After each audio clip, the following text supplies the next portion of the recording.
Pessoal, bom dia a todos. Hoje, quarta-feira, 27 de outubro de 2021, estamos concluindo aí o componente curricular de Filosofia 4, no curso técnico integrado em Informática. Nós, óbvio que deixaríamos muitas questões para trás ainda, mas voltaremos também porque temos um componente de APNP que temos que recuperar no próximo bloco. Então, já antecipo vocês, né, que nós vamos ter no próximo bloco uma PNP ainda de Filosofia 3. Vocês fizeram o equivalente a somente um trimestre, né? Então, nós vamos ter uma PNP no próximo bloco, em que nós vamos trabalhar com os componentes, o componente curricular de Filosofia 3, os conteúdos desse componente ainda, tá? Então, hoje, para a gente tentar, assim, nós vamos finalizar não finalizando, né? Nós vamos finalizar os nossos encontros, né? Porque hoje essa é a última semana. E nós vamos ter como tarefa na manhã de hoje, né, a gente fazer uma memória, uma retomada de alguns aspectos, de alguns temas centrais da história da filosofia. E aqui eu fiz uma breve história da filosofia aqui, né, numa aula para essa manhã. E eu quero mostrar para vocês também, não sei se vocês, acredito que outros professores já devam ter feito isso, eu quero mostrar para vocês um pouco da dinâmica, de como que são as questões de filosofia no Enem, tá?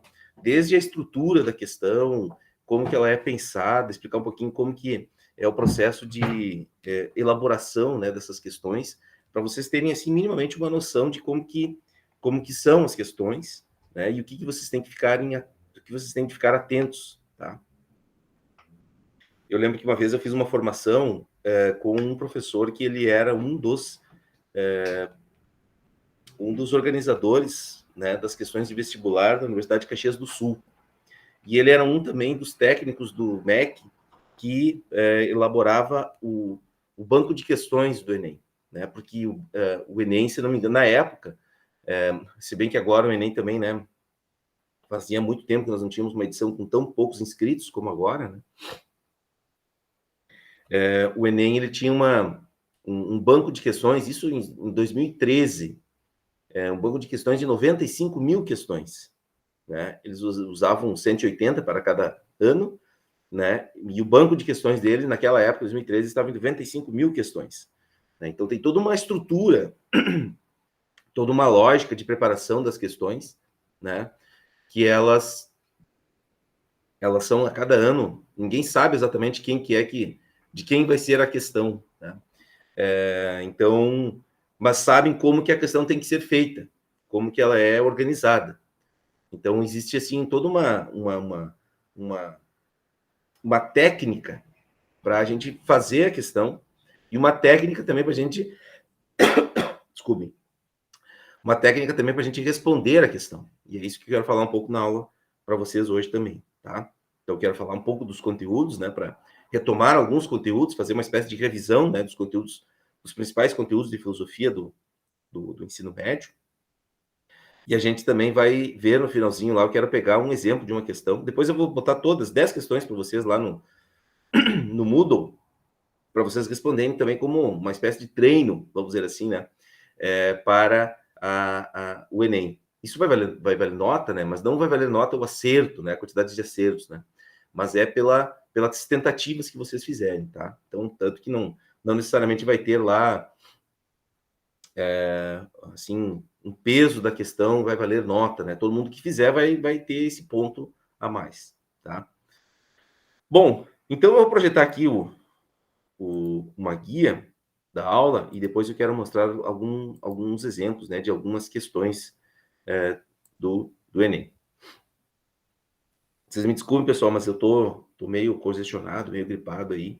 Talvez em algum momento eu fique meio rouco, ou meio fanho, ou tenha que tossir.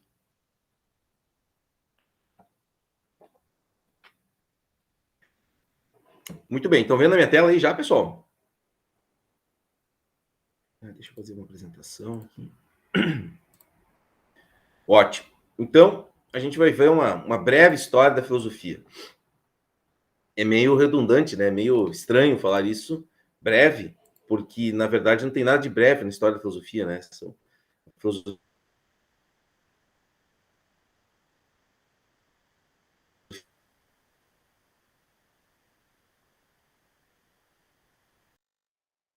assim, tem muitos conteúdos, muitas histórias. A história da filosofia é gigante. Eu lembro quando eu estava na faculdade, são 1 a 9. E aí, para cada semestre, nós tínhamos muitos textos, né, muitos autores. O principal escritor brasileiro, o principal historiador de filosofia, são 2 italianos, os principais historiadores, a principal história da filosofia de 2 italianos, né? O Dario Antiseri e o Giovanni Reale. Eles são os autores, né? São 3 volumes, né? São 3 livros desse tamanho, assim, contando a história da filosofia, tá? Óbvio que eu não vou fazer isso, né? Mas eu quero passar, assim, nos principais períodos, principais épocas, né? Da história da filosofia, tá? E para começar, a gente precisa lembrar sempre, né? Esse é o nosso antepassado, os nossos avós, os nossos bisavós, né? Que estão lá nos chamados tempos homéricos. A nossa história, a nossa cultura ocidental começa, né, com esses poemas do Homero e do Hesíodo, né, lá no século XII, antes de Cristo, né? Vejam, então nós estamos no século XXI, depois de Cristo, são mais de 3.300 anos, né, de história, 33 séculos aí, né, que nos distanciam dessas histórias, né? E essas histórias aí, a principal história delas, né, é a história da Ilíada e da Odisseia, e que eu sugiro que vocês, quando tiverem tempo, possam fazer a leitura desse livro, né? Podem fazer a leitura da edição de bolso, né, que conta a história na Ilíada da Guerra de Troia, conta a história da Guerra de Troia, mas não é só a história da Guerra de Troia, né? Mas é um pouco assim de todo tipo de desenvolvimento dos valores, né, da cultura grega da época, né? E assim toda já a constituição da ideia da figura do herói, né, do lendário, do sujeito que vai para a guerra, né? Enfim, ali há uma série de valores, né, que são transmitidos, já que fazem parte da nossa cultura ocidental, tá? E a Odisseia conta a história de Ulisses, que é um dos sujeitos que ajuda na vitória, né, dos gregos contra os troianos, e Ulisses é o protótipo. Olha que maluco isso, pessoal. Ulisses, depois isso foi escrito pelo Adorno, que é um filósofo da escola de Frankfurt, né, que a gente viu na semana passada. O Adorno escreveu nesse livro Dialética do Esclarecimento que a história da cultura ocidental e da racionalidade ocidental começa com Ulisses, lá nos poemas trágicos de Homero, né, escrito há 3.300 anos atrás. Porque Ulisses é o primeiro sujeito a utilizar a razão de forma instrumental, né, quando ele tem de enfrentar, né? A história é uma história fantástica, pessoal. Digo que se tiverem tempo, interesse, vão atrás disso, né? Ulisses fica 10 anos viajando de barco para voltar para sua cidade, para Ítaca. E a guerra de Troia dura 10 anos e o Ulisses depois demora mais 10 anos para voltar para sua casa. E ele tinha uma das maiores esquadras, né, da guerra, e ele vai perdendo todos os seus homens nessa volta, né? Ele enfrenta vários conflitos, várias tribulações no mar, e enfim, tem uma hora que ele fica 7 anos, ele se perde, ele fica 7 anos numa ilha, né? E essa ilha ela é governada por a ilha de Circe, ela é governada por essa mulher, que é quase uma espécie de bruxa, né? E ele fica 7 anos lá, né? Depois ele demora mais um tempo para sair da ilha, e daí depois depois de passados 20 anos, é que ele chega na cidade dele de volta, né? Então, essa história, na verdade, ela é assim, o Adorno, também, no século XX, escreve um pouco sobre ela, né? Simbolicamente, essa história quer dizer que a nossa vida, a cultura ocidental, a vida de um ser humano ocidental, é um eterno retorno para sua casa. E toda a trajetória da sua vida, ela é conduzida por uma racionalidade com vistas a cumprir entre aspas, essa missão do ser humano, que é encontrar a sua casa. E encontrar a sua casa, na verdade, tem a ver com encontrar-se consigo mesmo. Porque Ulisses, ele chega em casa sozinho. Ele chega em casa sozinho, passados 20 anos depois que ele saiu, e a sua mulher está lá esperando ele, o seu filho já tem mais de 20 anos, né? Quando ele saiu de casa, o filho dele era bebê. E aí ele faz uma espécie de experimento, né, com as pessoas do lugar, para ver se reconhecem ele. Ele chega vestido de mendigo, como um indigente, e a mulher dele reconhece ele. e o filho dele suspeita que seja ele o pai dele. É uma história fantástica, né? Então, essa história é o nosso antepassado cultural, o nosso bisavô cultural. E a mensagem que essa história nos traz é que, de certa forma, as vicissitudes da vida, todas elas são testes para avaliar a nossa capacidade de nos encontrarmos, de o sujeito encontrar-se consigo mesmo, né? Tem uma expressão interessante, né? Que é a vida no ser humano é um eterno retorno para sua casa. Por mais que a gente busque sucesso, riquezas, fama, glória, que foi o que Ulisses buscava, né? A grande saga da vida humana é voltar-se para a sua casa, e a sua casa mais íntima, o seu eu. Tá? Então, eu estou falando disso aqui agora, né? Porque eu só quero destacar que esse contexto, né? Ele é importante porque essa história do Ulisses e me fugiu o nome do herói, do grego lá que lutou na Guerra de Troia, que era o grego mais forte da época. Meu Deus, eu tenho um filme de Troia que o personagem dele o Brad Pitt interpreta ele. Vamos dizendo aí, pessoal, vocês não lembram de um herói grego da antiguidade, da mitologia grega? Meu Deus, Aquiles, né? Aquiles era o grande herói dessa época, né? Mas eu estou falando disso, né? Porque esse contexto é um contexto de uma comunidade rural organizada em clãs. E aí, com o passar do tempo, a gente vai ver que essas comunidades rurais organizadas em clãs, elas vão se transformar nas pequenas cidades-estado da Grécia Antiga. Essas cidades-estados, elas provocam grandes alterações sociais e políticas, né? Porque é a partir disso que nós vamos ter, eu já falei um pouquinho aqui, né, do contexto da mitologia grega, né? É a partir dessa transição que a gente vai ter, né, dessas comunidades gregas, desses clãs, que eles acreditavam muito nessas histórias mitológicas, narradas oralmente. Eu falei isso aqui para vocês já numa aula lá no primeiro ano. Os gregos, eles acreditavam nessas histórias porque elas eram narradas e transmitidas oralmente, de tempos em tempos. Mas com a mudança para a vida nas cidades, né, nós temos o surgimento da filosofia. E esse chamado período arcaico é o período em que nasce a democracia, a cidadania, o crescimento da atividade comercial, uma nova organização social, uma vida mais comunitária, agora regida por leis, não por chefes de clãs, que era, por exemplo, como era antes, né? Como é o que é descrito por Homero na Ilíada, tanto na Ilíada como na Odisseia, tá? E aí nós temos o surgimento da filosofia, né? Então a gente pode dizer que a filosofia é filha das cidades gregas, tá? E as cidades gregas, elas tinham uma grande tarefa que era, de certa forma, afastar-se das narrativas mitológicas, tá? Porque aquelas comunidades rurais organizadas em clãs, elas acreditavam muito nas histórias mitológicas, né? Até as figuras de poder, né? Os reis, eles eram os líderes, né, desses clãs, eles eram líderes porque supostamente os deuses tinham intervido para que eles, né, se transformassem nos deuses, né? Melhor, nos reis, né? Ou nos líderes das clãs, tá? E a filosofia não, a filosofia é filha da cidade, tá? A polis, por exemplo, a palavra política deriva da palavra polis, que quer dizer cidade, praça pública, tá? Então nós temos toda uma passagem, né, com, por exemplo, Tales, que é o primeiro filósofo, né, que rompe com essa visão mítica, porque aí ele passa a observar a natureza, compreender a natureza pelo que ela é, não pelo que ela significa religiosamente, tá? Esse período do Tales a gente chama de filosofia pré-socrática.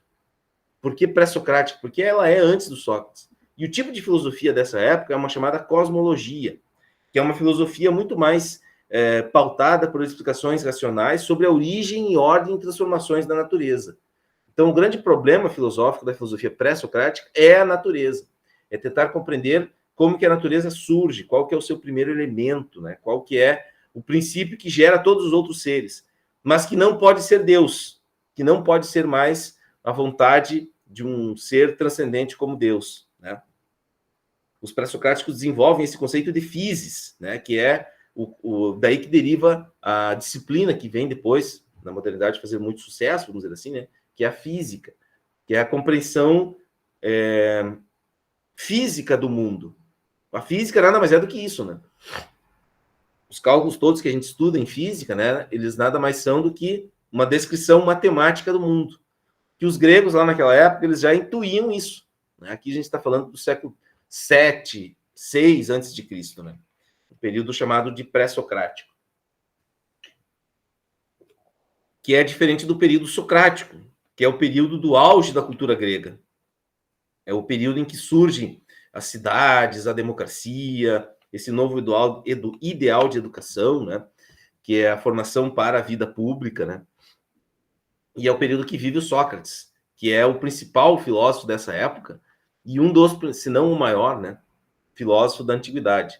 E ele é o autor da grande frase, né, conhece-te a ti mesmo, que tem a ver também um pouco com aquela, ainda, né, lembro do antepassado cultural nosso, do Ulisses. Ulisses era um sujeito que passou 20 anos buscando a si mesmo, tentando voltar para sua casa. E o Sócrates vai... E é muito mais bonito isso, né, na Odisseia do Homero do que do Sócrates falando, né? O Sócrates é um filósofo racionalista, né? E ele vai dizer que essa reflexão deve ser uma reflexão pautada pela razão, né? Não tão romantizada como o Homero fez na Odisseia, né? Com a história do Ulisses. E aí o Sócrates vai dizer que a grande questão filosófica, na verdade, é uma questão humana, não é uma questão sobre a natureza, sobre o mundo externo, mas é uma questão sobre os próprios seres humanos. Nós temos a figura de Platão, que é discípulo de Sócrates. O Platão é o grande autor da teoria das ideias, né, do mundo da realidade sensível, do mundo da realidade ideal, né? E o Platão, com isso, ele quer dizer que nós devemos passar das opiniões para o conhecimento, né? A opinião é o mundo sensível, é aquilo que está aí, que está visível a nossos olhos, aos nossos sentidos. E o conhecimento mais real é aquele que está no mundo das ideias. Por isso que ele divide o mundo, né, em um mundo sensível e um mundo das ideias. O mundo de dentro da caverna e o mundo de fora da caverna. O conhecimento sempre está no mundo ideal e não no mundo sensível. O mundo das ideias, ele é eterno. O mundo sensível, ele acaba. As ideias, elas permanecem na eternidade. Na verdade, elas são eternas. Nós que talvez podemos alcançar algumas ideias por meio de um método, né? Por meio desse método, que é o método socrático, né? De você refutar as opiniões do mundo sensível e tentar chegar ao mundo perfeito das ideias. O Sócrates tem uma passagem muito interessante, né? Que é o seu julgamento. O Sócrates é condenado à morte. Ele é condenado à morte por exatamente provocar as pessoas a refletirem, a filosofarem, e isso causa desordem na suposta ordem democrática da cidade de Atenas. Então, os cidadãos atenienses resolvem condenar Sócrates à morte. E na sua condenação, no seu julgamento, durante o seu julgamento, ele se recusa a negar as suas reflexões, as suas ideias.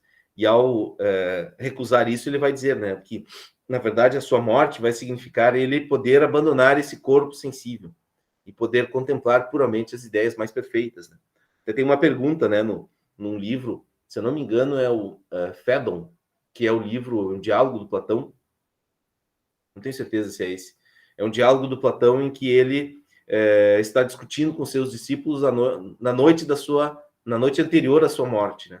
E aí ele vai dizer que, na verdade, quem pode estar morrendo são eles, né? Os que vão, entre aspas, ficar vivos, porque eles vão continuar no mundo sensível, eles vão continuar nesse mundo de enganação que a gente vive, né? E o Sócrates morrerá e contemplará a realidade mais real, né? Que é aquela do mundo das ideias, né? O seu corpo vai acabar e as ideias vão permanecer, tá?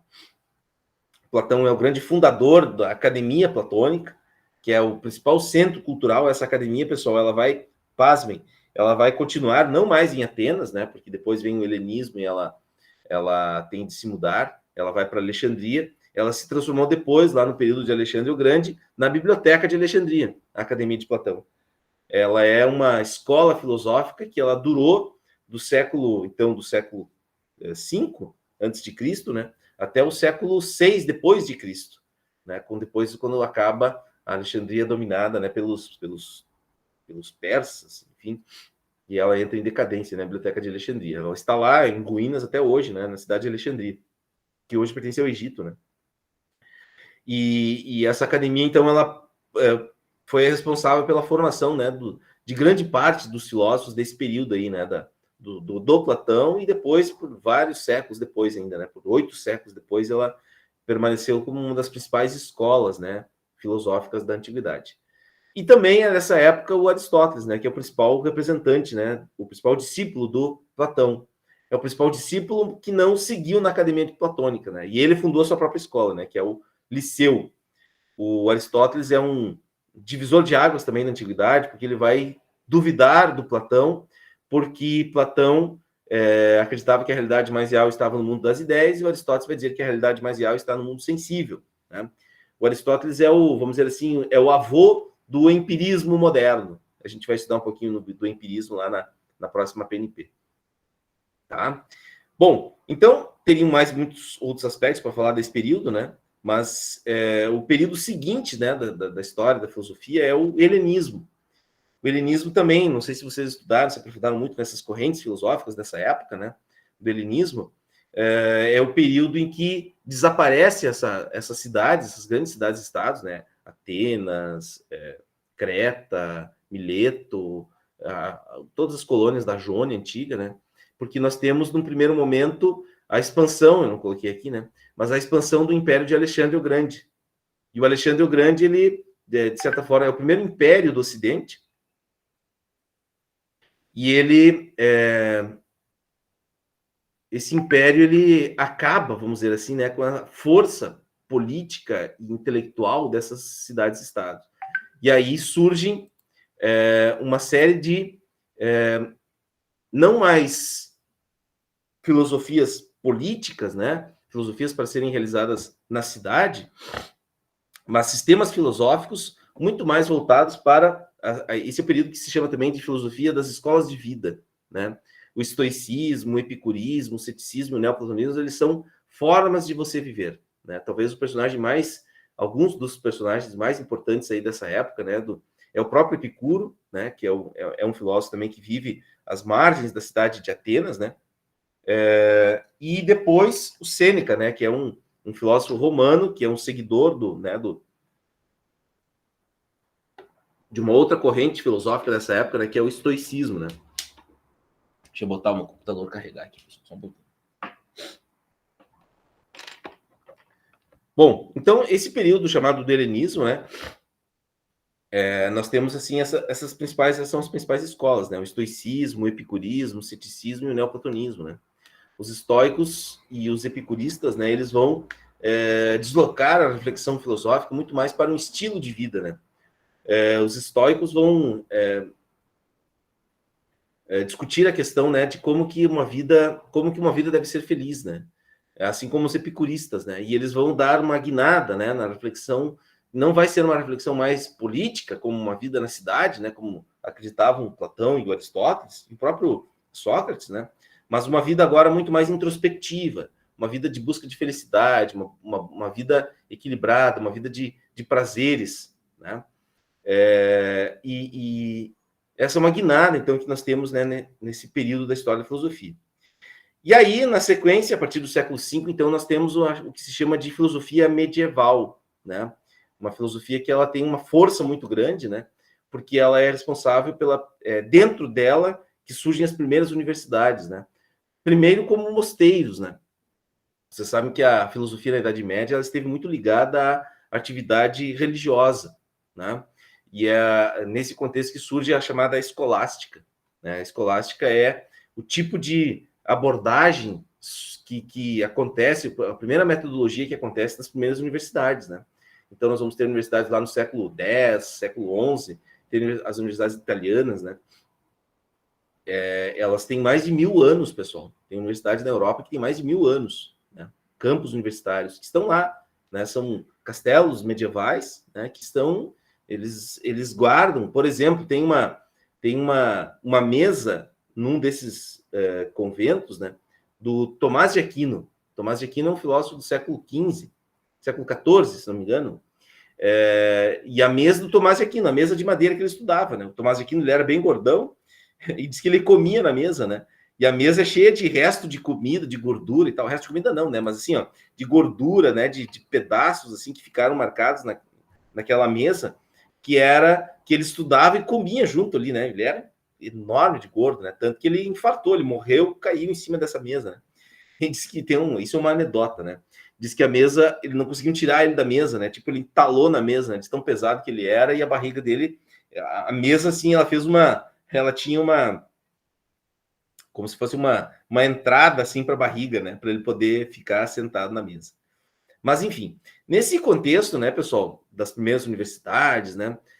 Vejam bem a importância que teve Platão e Aristóteles, né? Esses filósofos ali, ó, Plotino, ó, principalmente o Plotino é o grande seguidor do Platão.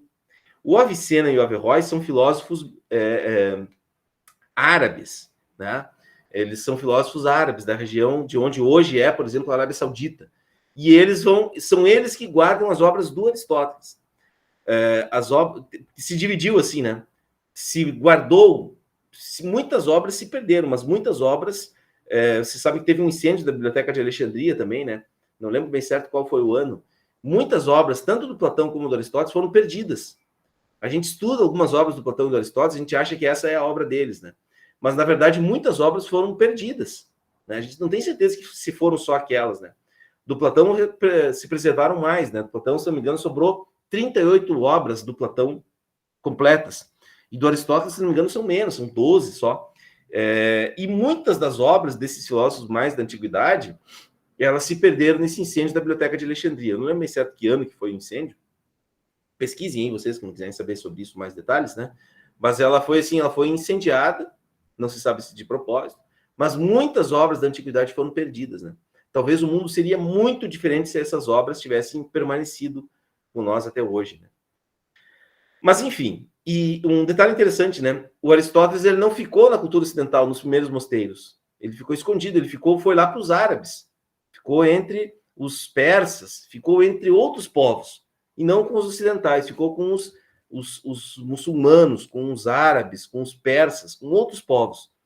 E esses povos desenvolveram toda uma outra técnica, né, pessoal?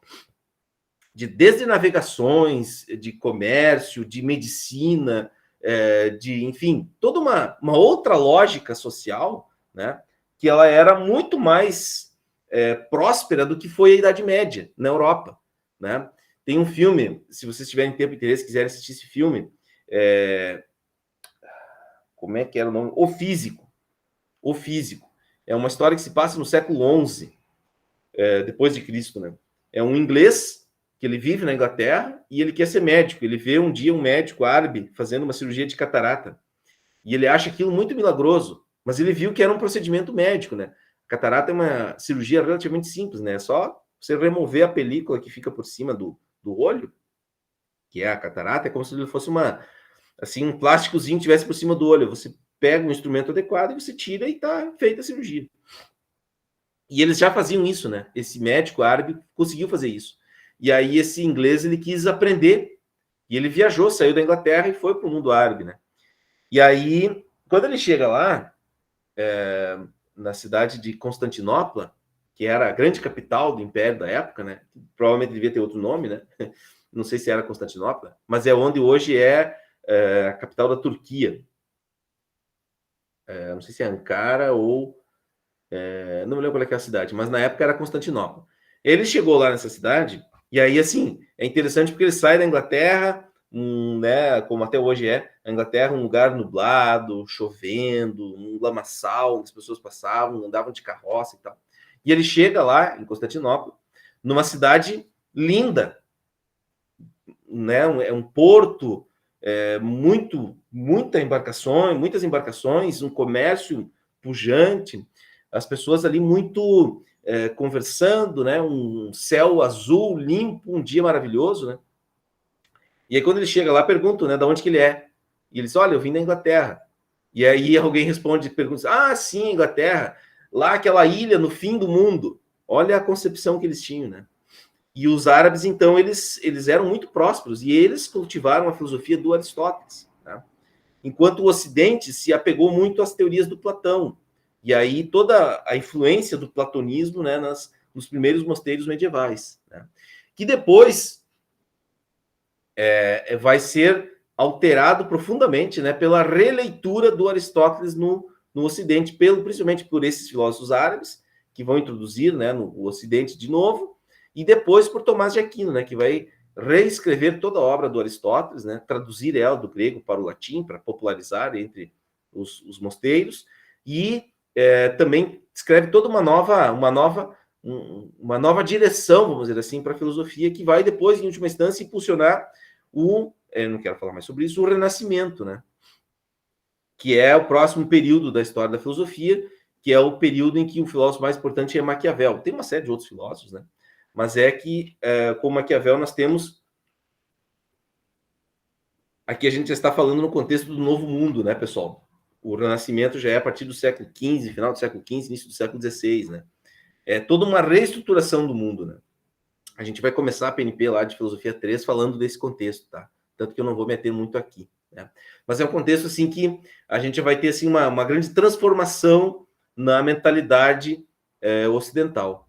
Nós vamos ter uma nova política, uma nova forma de compreender a política, não mais como um lugar em que o poder ele era dado para os seres humanos pela vontade de Deus, mas uma política agora muito mais voltada pela busca do poder e pela troca do poder entre os próprios homens. Por isso essa roda aqui, né? Eu vou falar mais sobre isso no próximo encontro, tá? E aí nós temos também toda essa desmistificação do ser humano, né, na Renascença, né? Aqui esse é um desenho, né, o Homem Vitruviano, do Leonardo da Vinci. E o da Vinci é um dos personagens mais importantes da história da filosofia, e a gente não dá muita atenção para ele, né? Porque o da Vinci ele é um artista, ele não é filósofo necessariamente, né? Mas ele é um artista. Ele é um pintor, um arquiteto, um projetista, né? E nesse desenho, que parece uma coisa sem muito sentido, na verdade ele está colocando assim, ó, duas figuras perfeitas, né? O círculo e o quadrado, o homem encaixado perfeitamente dentro dessas duas formas perfeitas, né? É a ideia de que a Renascença ela desmistifica o ser humano, o corpo humano. Então o homem está nu ali, né? E por isso que é uma desmistificação do ser humano. Esse desenho que para nós hoje parece ser até banal, mas na época, fazendo um desenho como esse, era uma afronta, algo sem precedentes, né? E a ideia que a gente incorpora aí, né, a partir desse contexto, é a desmistificação do ser humano. Isso é muito impulsionado, pessoal, pelo próximo período que a gente vai estudar também lá em Filosofia 3, na PNP, que é a filosofia moderna, né? Que é a noção da humanidade moderna, né? Tem uma obra do Francis Bacon, que é esse sujeito que aparece aí na capa desse livro, chamado Novum Organum, em que o Bacon ele vai dizer que a grande característica do mundo moderno nascente nessa época, século XVI, é a noção de que o saber é poder, que conhecimento é a grande força do mundo moderno, tá?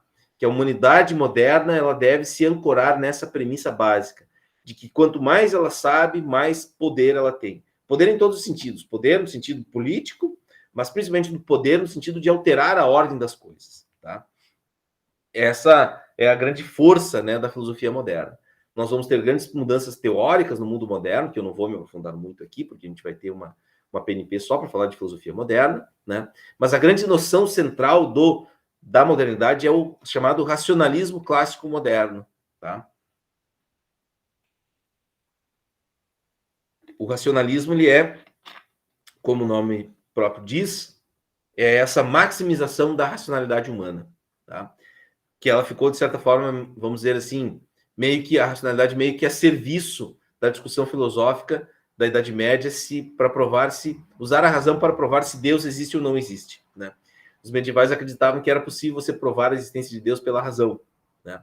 E os modernos vão dizer que a racionalidade é algo puramente humano e que o principal o principal problema filosófico deve ser a capacidade da razão humana conhecer e demonstrar a verdade dos conhecimentos, né? Enfim, tem uma série de itens aí nesse slide aí que a gente vai falar também lá na próxima PNP. Vamos falar mais sobre isso, né? Mas algumas ideias centrais, né, da filosofia moderna, né? Que já começa lá com o Renascimento, né? E também isso é muito impulsionado pelo pensamento liberal burguês que surge na modernidade, né? A burguesia, ela é uma classe social muito importante na história do Ocidente. Apesar de hoje ser um lixo, né? Mas, enfim, para nós hoje, muitas mudanças aconteceram por essa classe social chamada burguesia, né? Pelo pensamento liberal burguês. A palavra burguesia vem da palavra, deriva dos burgos. Os burgos eram as primeiras cidades, né, da Idade Moderna. E essas cidades da Idade Moderna, elas cultuavam alguns valores, né? Se, por exemplo, lá no Aquiles, na Ilíada, quando Homero escreve a Ilíada, os valores eram a honestidade, a coragem, os valores da Idade Moderna, os valores da individualidade, da competência, né? A criação dos próprios valores, né? Hoje é uma confusão sobre isso, né? Mas a filosofia moderna, ela impulsionou muito esses valores aí, esses 3 valores, né? Os valores da individualidade, da competência e da criação dos próprios valores, tá? Então, essa é uma das grandes marcas, né, do sujeito moderno burguês. Ele é muito individualista, né? Ele é alguém, assim, muito concentrado nessas capacidades, nessas competências, né? E nos seus próprios valores, né? Isso foi muito influenciado pelo iluminismo dessa época, né? Os 3 principais ideais do iluminismo, né, que são ideais burgueses, né? A liberdade, a igualdade e a fraternidade, né? Elas são do século XVIII, né? Esses ideais burgueses, eles são todos do século XVIII. A gente vai ver muito isso no próximo bloco na PNP de filosofia 3, né? O século XIX também, até o século, a segunda metade do século XVIII, a primeira metade do século XIX, é o chamado século das luzes, né? O momento, é o auge da razão humana, né? É o iluminismo. Como são fortes as luzes da razão, tá? A razão, ela tem, e aqui vem o gancho, né, com todo o nosso bloco aqui de filosofia contemporânea, né? O iluminismo era assim, foi o ápice, foi o momento mais marcante, o momento mais esperançoso da cultura ocidental, né? Acreditava-se muito na liberdade, a felicidade social e política, né? A ideia de aperfeiçoamento, de progresso, alicerçado na razão, né? Progresso das civilizações, a própria noção de progresso, né? Ela é uma ideia moderna, né? A ideia de que nós estamos vindo de algo ruim para algo bom, né? Toda a noção, né? Esse conflito entre natureza e civilização, né? Que o Freud depois vai dar uma contribuição muito importante, né? Mas é também nesse contexto do século das luzes que a gente tem um grande avanço no campo da biologia e das artes, né? Por exemplo, a própria biologia do Darwin, né? Ela é um exemplo, né? A teoria da evolução é um exemplo de como que nós estaríamos vindo de um momento ruim e evoluindo para algo bom, né? O Darwin não fez esse juízo, né? Mas quem leu Darwin tinha essa impressão, né? A ideia toda de progresso da civilização, né? Que nós estaríamos caminhando assim para uma vida perfeita em comunidade. E que, principalmente, né, o capitalismo é dessa época, né? A promessa da liberdade, da igualdade, né? A possibilidade de todos enriquecerem, né? De todos ascenderem socialmente, né? E que a própria organização política e social, ela estaria alicerçada nesses valores todos, né, do iluminismo. Bom, eu não vou falar de filosofia contemporânea, porque nós falamos o bloco inteiro sobre filosofia contemporânea, né? Então, acho que era mais ou menos isso aí, né, pessoal? Essa revisão aí, né, de tópicos da história da filosofia. Cansei. Algum comentário, alguma pergunta sobre isso, pessoal?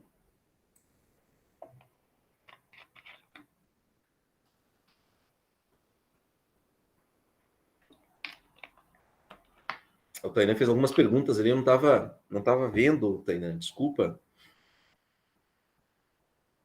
Aquiles, tu me ajudou lá, que foi o Aquiles, muito obrigado. Os árabes sempre tiveram interesse pela matemática. Não, eles na verdade, assim, ó, se a gente recuar um pouco no tempo, quem inventou a matemática propriamente, quem criou a matemática foram os egípcios, né? E aí isso sempre ficou na cultura, né? Nessa cultura mais, vamos dizer assim, não ocidental, né? Mais oriental. Eles sempre fizeram muito uso disso. Esse retorno ao Aristóteles, né? Na verdade, ele fez o quê? O Aristóteles ele foi um dos filósofos que criou toda a sistemática de divisão dos conhecimentos. A gente não teve tempo de ver isso, né? Eu não lembro se lá no primeiro ano, acho que eu não cheguei a falar isso para vocês do Aristóteles, né? Mas o Aristóteles é o autor mais sistemático da história da filosofia. Ele é o autor que ele começa a dividir as áreas do conhecimento. No Platão, nos pré-socráticos, estavam meio difuso ainda, né? Mas o Aristóteles, no liceu aristotélico, as pessoas aprendiam por áreas do conhecimento. Então, o Aristóteles inventou biologia, ele deu um estatuto próprio para as ciências naturais, estatuto no sentido assim de fazer toda aquela divisão que vocês fazem, né? Classes, em gênero, enfim, família, tudo. Quem inventou tudo aquilo foi o Aristóteles, né? O Aristóteles, e aí esse tipo de conhecimento do Aristóteles ele não se encaixava muito bem com nesse primeiro momento, né?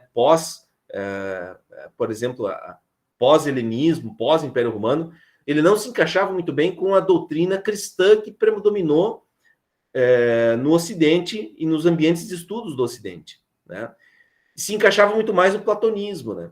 Tanto que, por exemplo, eu esqueci de falar, né? Mas tem um primeiro movimento filosófico medieval chamado patrística, que eram escolas filosóficas que se desenvolveram por padres, né? Padres da Igreja Católica, os primeiros padres da Igreja Católica, e eles ensinavam e estudavam Platão, porque essa ideia de mundo das ideias e mundo sensível tem tudo a ver com a terra e o céu, né? Então eles fizeram uma leitura, vamos dizer assim, meio enviesada do Platão. E o Aristóteles eles foram deixando de lado, né? Foram, mas o Aristóteles, né, fala muito de ciência, fala muito de experiência, fala muito de compreender a ordem, o surgimento das coisas do mundo material e tal, né? Vamos deixando o Aristóteles de lado. E o Avicena e o Averroes, né, que são filósofos daí já lá da Idade Média, no mundo árabe, eles vão ler e vão se interessar por isso, eles vão cultivar, eles vão permanecer lendo Aristóteles, eles vão continuar divulgando o conhecimento do Aristóteles, tanto que, pasmem, o renascimento cultural do mundo árabe ele acontece no século 9, 10 depois de Cristo. É o auge da cultura oriental, né? Se vocês observarem, os europeus eles querem ir para o Oriente. Todo o projeto das navegações do século XV é um projeto de chegar no Oriente pelo mar, que era uma coisa que, daí com a queda do Império Romano do Oriente, né?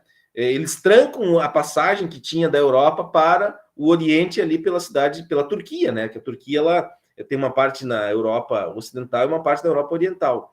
E aí, então, eles fecham, a Turquia se fecha, né? Os turcos, eles surge um novo império ali, e eles se fecham, eles trancam a passagem dos europeus para o Oriente.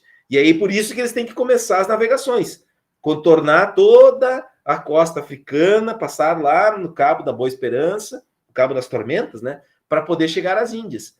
Isso se dá no século XIV. Nessa época, o Oriente estava muito desenvolvido, né? Eles, enfim, desenvolvido entre aspas, né? Porque daí nós temos no século, as coisas se misturam, né? A gente está indo e vindo, né? Mas tem tudo relação uma coisa com a outra, né? Vocês sabem que o mundo árabe, ele e toda aquela região ali, ele passa a receber uma influência muito forte dos muçulmanos, né? E do Alcorão, da religião, né, do muçulmana. E aí, de certa forma, todo aquele conhecimento, aquelas luzes, né, que vai acontecer esse fenômeno no Ocidente só a partir dos séculos XVII, século XVI, XVII, XVIII, isso já tinha acontecido no mundo árabe, já tinha acontecido lá entre os árabes, né, já tinha acontecido no século IX, X depois de Cristo. Assistam esse filme O Físico, que ele mostra um pouco essa história, é muito legal. O próprio filme, aquele filme do Conde Drácula, mostra um pouco isso. Esse filme mais recente do Drácula. Como é que era o nome? Drácula, História Nunca Antes Contada. Assista esse filme, vocês vão ver, né? Como que os turcos, eles de certa forma, passam a ser mais violentos, né? Os turcos otomanos, né? Todo esse povo ali, ele radicaliza em alguns algumas condutas e tal, e aí, de certa forma, vive esse mundo obscuro, né, da religião muçulmana, né? Mas os árabes, eles sempre tiveram sempre usaram isso, sempre se valeram disso, né? A diferença é que no Ocidente nós desenvolvemos uma tecnologia no sentido mais mais até instrumental da matemática, né? Essa é uma mudança, sim, que tem uma diferença muito profunda, né? Mas a maneira como e esse interesse na obra do Aristóteles, ele só é retomado no Ocidente a partir do século XIII, com Tomás de Aquino, né? Tanto é que depois que essas obras do Aristóteles passam a ser muito mais popularizadas, elas vão influenciar movimentos como o próprio Renascimento e depois a própria modernidade, né? O empirismo, que vai ser muito forte, né, nos séculos XVII, século XVI, século XVII, né, com John Locke, com David Hume, são filósofos empiristas muito influenciados pela leitura do Aristóteles, né? Só que isso demora tempo para acontecer, né? Então, a reintroduzida do pensamento do Aristóteles no Ocidente, ela só se dá no século XIII, né? E aí depois, só lá nos séculos XVI, XVII, depois de 400 anos, né, de estudos, é que eles vão começar a, de certa forma, fazer mudanças profundas na sociedade, tá? O Darwin falava da complexidade, se não me engano, a evolução do mais simples ao mais complexo. É isso, né? É nesse sentido, né? Nós entendemos a ideia de evolução como se, nesse século XIX, tinha muito essa noção, né? Principalmente, assim, uma expectativa, né? De que agora o Ocidente vai melhorar, né? E a gente viu o que aconteceu no século XX, né? Não foi tudo isso, né? Teve muito, assim, foi tipo uma pegadinha, né? Mas, assim, a gente ainda pode explorar aí os potenciais, né, da racionalidade, né, da racionalidade moderna, né? Por isso que eu digo assim, eu acho meio perigoso a gente falar em pós-modernidade. A modernidade acabou. Não, eu sou mais signatário da noção de que nós estamos vivendo, né, uma mudança. Nós estamos passando, talvez, por uma modernidade. A gente pode dizer hoje que nós estamos vivendo uma modernidade tardia, né? A gente está passando por uma crise da modernidade, o século XIX, o século XX foram uma crise da modernidade, mas talvez a gente possa agora viver uma modernidade mais madura. Eu espero isso, né? Muito bem. Então, pessoal, não sei se respondi as tuas perguntas, Tainan.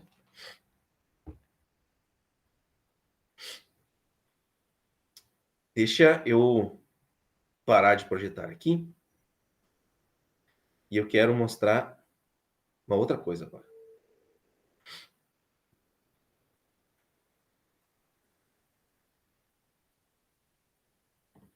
Eu quero mostrar um exemplo de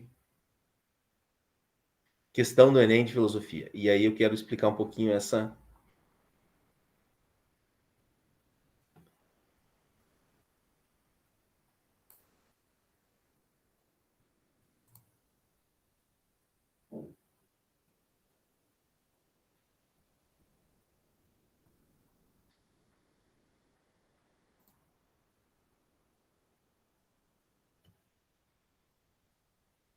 Deixa eu fazer uma outra coisa. Pessoal, me dê um tempinho aqui, só um pouquinho, tá? Que eu vou salvar em PDF e publicar uma nova guia, porque senão vai dar confusão isso aqui. Deixa eu salvar em PDF, daí eu abro uma nova guia. Me deem só um segundinho aqui, pessoal. Beleza.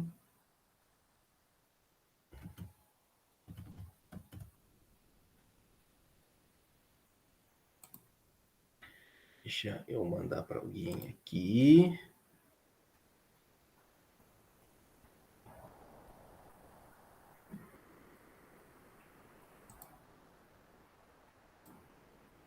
Vamos lá, vamos lá, vamos lá. Só mais um segundinho. Vamos lá.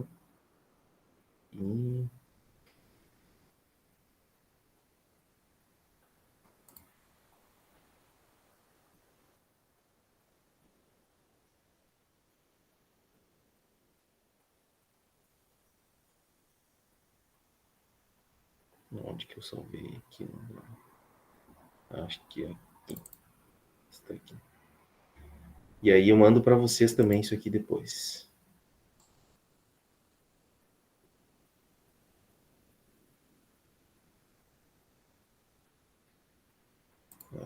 Foi aqui. Muito bem. Agora eu volto a projetar uma guia.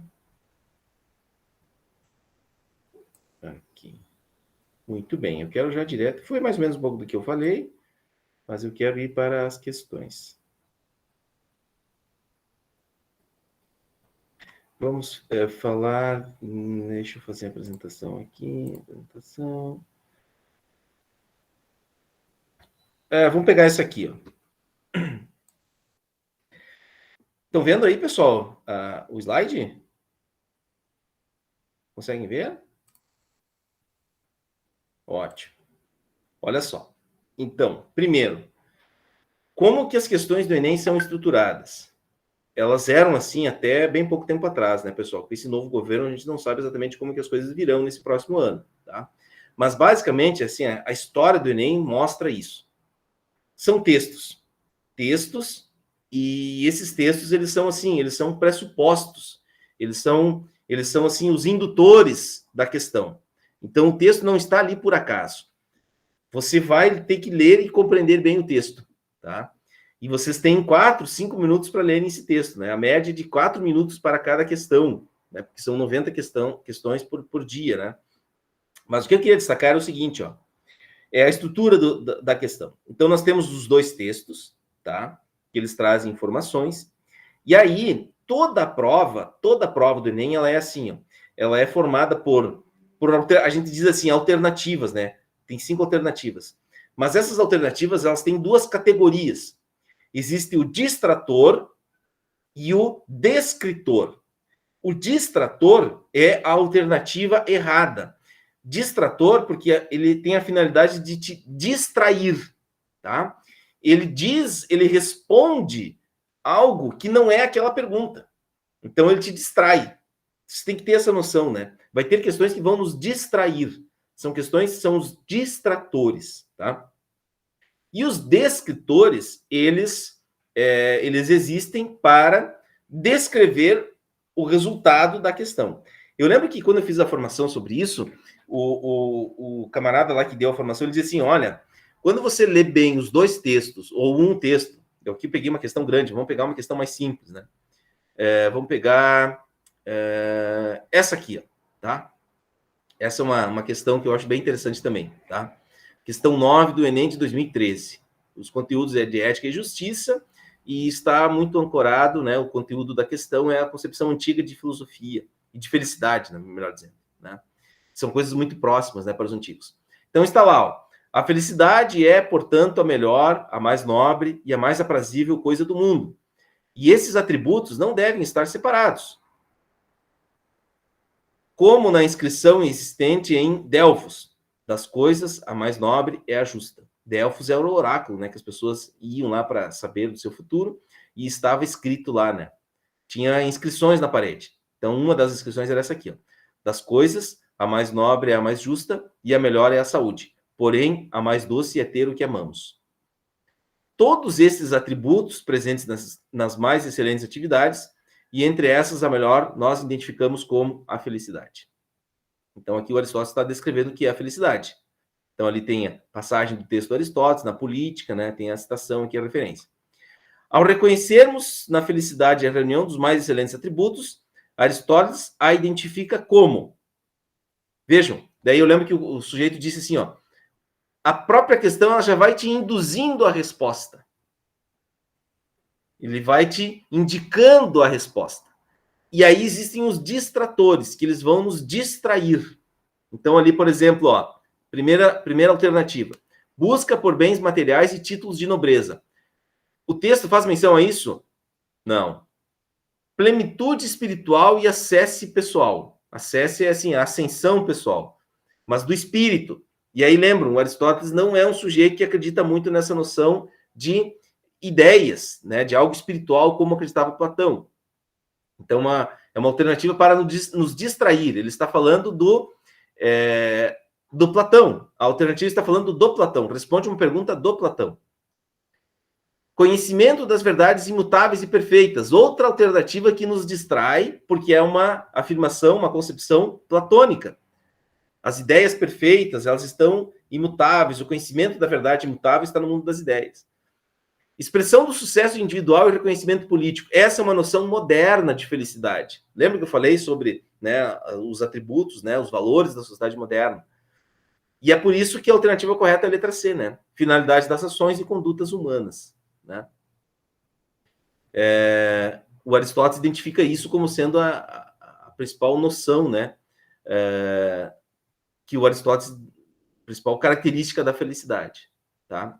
Então, mas o que eu queria mostrar para vocês, e eu já encerro a aula aqui, é a seguinte, né? Toda a questão do Enem tem um texto e tem os distratores e os descritores. O distrator é aquilo que nos distrai e o descritor é o que descreve, é a resposta correta para a questão. Vejam, não é uma pergunta, é a continuação da afirmação sobre o que é felicidade para Aristóteles. Entenderam isso, pessoal? As alternativas, elas continuam. Podem ver, ó. Tem outra aqui, ó. É a mesma coisa, ó. É a mesma coisa. Então, aqui, ó. Estão vendo, ó? Tem o texto, tem uma afirmação e os distratores e os descritores. A alternativa completa o sentido da pergunta. É assim, pessoal. O Enem funciona assim. A mesma coisa aqui, ó. Tem um texto do Kant, e aí tem lá, Kant destaca o texto, no texto, o conceito de esclarecimento fundamental para a compreensão do contexto filosófico da modernidade. Esclarecimento, no sentido empregado por Kant, representa.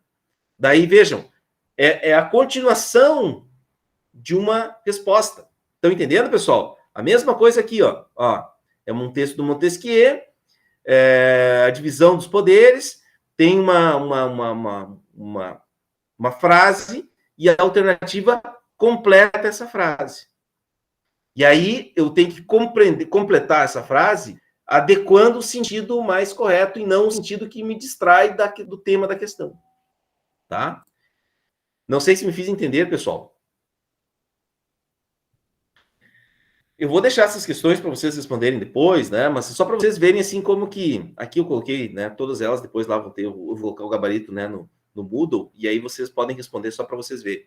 Respondam não para tirar uma nota, mas para vocês irem vendo como são as questões, tá? Tem 10 questões lá que eu vou colocar depois. Logo vou liberar para vocês, tá bom?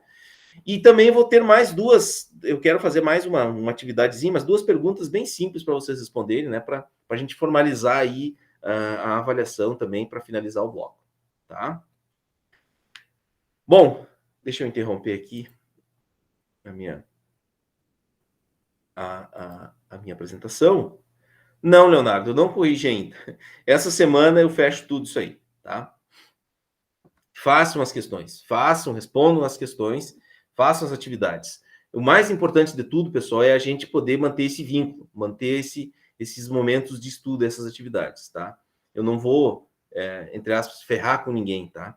Eu quero que vocês continuem com esse hábito de estudar, de ler, de assistirem às aulas, de responderem às atividades, né? Porque é isso que importa, tá? Se vocês fizerem, eu não vou comprometer a vida de ninguém. Fiquem tranquilos com relação a isso, tá? Bom, pessoal, não sei se vocês têm mais alguma dúvida, algum comentário, algo que vocês gostariam de comentar, de perguntar.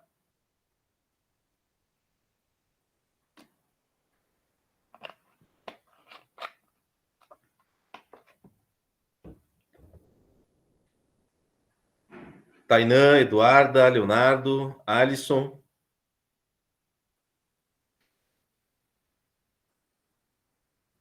Se não mais, pessoal, eu me despeço de vocês aqui no componente curricular de Filosofia 4. Voltaremos no próximo bloco com a PNP de Filosofia 3, tá? Provavelmente a gente vai trabalhar talvez com uma outra sistemática, certo? Vocês e a turma da agropecuária, que tem de recuperar ainda, e a administração, né? Tem as três turmas, né? Provavelmente eu vou fazer uma turma só, tá? Para todo mundo. Com atividades e aulas, todos no mesmo momento, com todo mundo, tá? Para mim, não tem que estar fazendo 3 encontros diferentes, horários, dias diferentes. Certo, pessoal? Qualquer coisa, vocês podem entrar em contato comigo essa semana. Essa semana aí vai ser de encerramento, né? De atividades. as notas aí até segunda, terça-feira no máximo já vão estar disponíveis. Se caso alguém não fizer e tiver que fazer algum exame de recuperação, a gente vai fazer lá depois, quando tem mais uma turma que eu vou trabalhar com filosofia 4, e aí a gente faz com essa turma depois. Certo? Entendido, pessoal? Alguma pergunta, algum comentário? Tudo certinho? Então tá, pessoal. Era isso.